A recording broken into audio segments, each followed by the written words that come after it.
9 अगस्त 2024 को कोलकाता के आरजी कर हॉस्पिटल में 31 ईयर्स की पीजी डॉक्टर का उस हॉस्पिटल की सेमिनार हॉल में बड़ी ही बेरहमी से रेप और मर्डर कर दिया गया।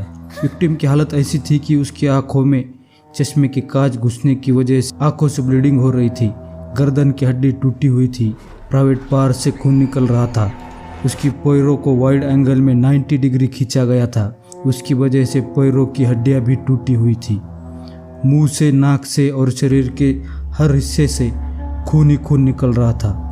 अब मैं और डिटेल में बताऊंगा तो आप लोग सुन नहीं पाओगे। चश्मे को कूटा गया जिसके वजह से आंखों से खून निकल गया।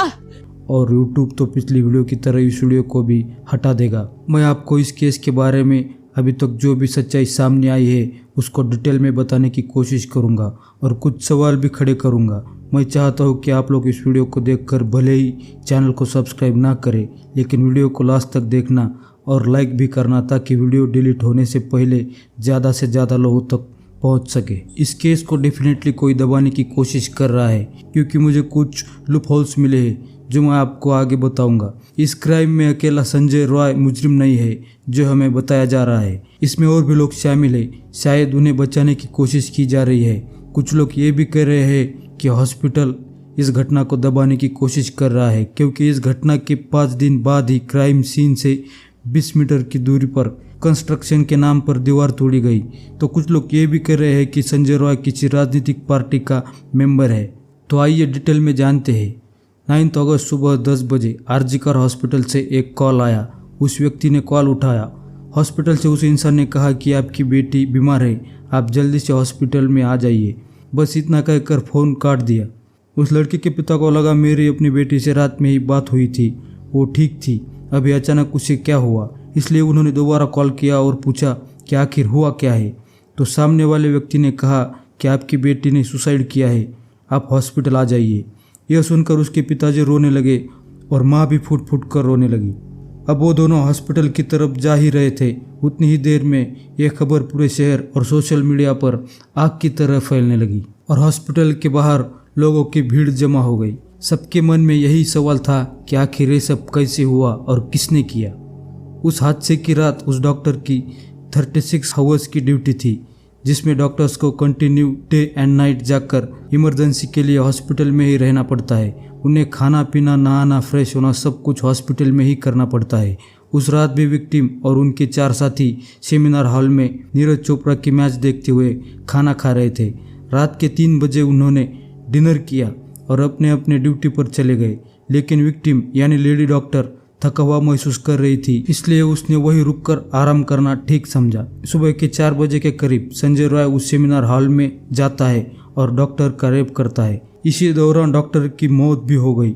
इसके बाद सुबह 7:30 बजे बॉडी को देखा गया और जैसा मैंने शुरू में कहा था 10-10:30 बजे डॉक्टर के पिता को कॉल करके कहा गया था आपकी बेटी ने सुसाइड किया है। बॉडी को 7 या 7:30 बजे देखा गया और डॉक्टर के पेरेंट्स को 10 बजे बता दिया। इसके बावजूद उसके पेरेंट्स जब वहां पहुंचे तो उन्हें उस सेमिनार हॉल के बाहर 3 घंटों तक रोक के रखा गया।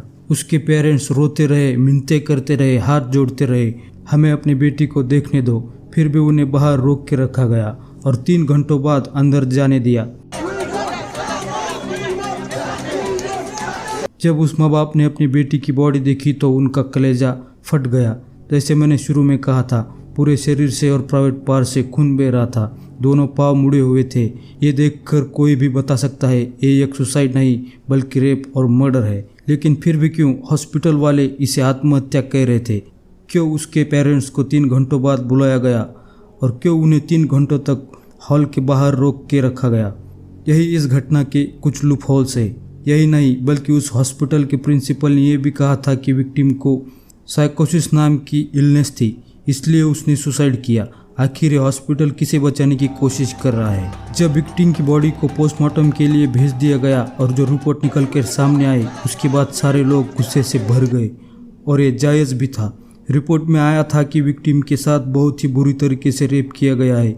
उसका एब्डोमेन, राइट हैंड और मुंह बुरी तरीके से इंजर्ड है।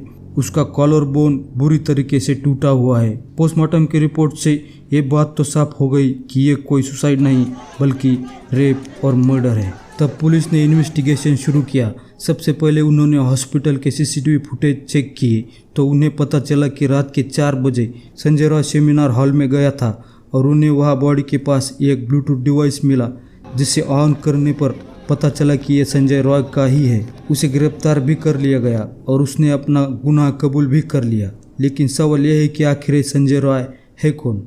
संजय रॉय एक वॉलंटियर था, यानी कि पुलिस को ट्रैफिक के समय या ऐसे ही छोटे मोटे काम के समय मदद करने वाला। वो कोलकाता पुलिस का स्टिकर अपने बाइक पर लगा के घूमता था और कोलकाता पुलिस की टी शर्ट और कैप भी पहनता था।